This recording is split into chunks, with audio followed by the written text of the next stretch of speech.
إنا لله وإنا إليه راجعون. خبر وفاة الموسيقار حلمي بكر في ذمة الله بعد صراعه مع المرض.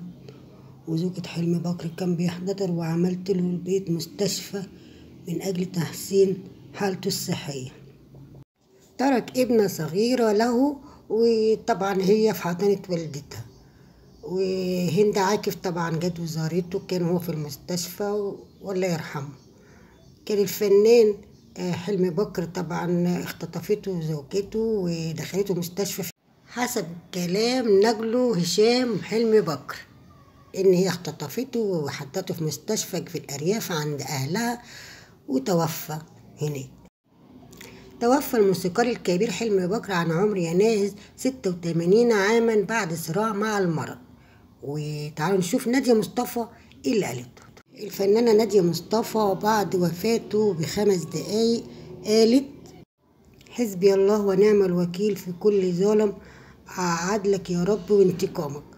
وطبعا الفنان الراحل حلمي بكر جليس كان على كرسي وهو كان في وعيه ومتحملش طبعا. دخل المستشفى على رجليه، خرج جليس على كرسي يتحرك وكان في وعيه كامل. بإنا لله وإنا إليه راجعون. ادعوا له بالرحمة الله يرحمه. زوجة الراحل حلمي بكر قالت رغم الدهب اللي هي لابساه، ولكن قالت ان هي ما فيش فلوس امكانية ان تعالجه في مستشفى.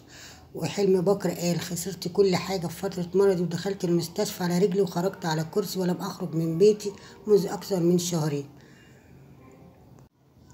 الله يرحمه ويسامحه ويغفر له ويجعل مثواه الجنة ويجعلها الليلة ليلة سعيدة عليه إن شاء الله، ويا رب ويثبته عند السؤال الملكي. أشوفكم في فيديو جديد، والسلام عليكم ورحمة الله وبركاته.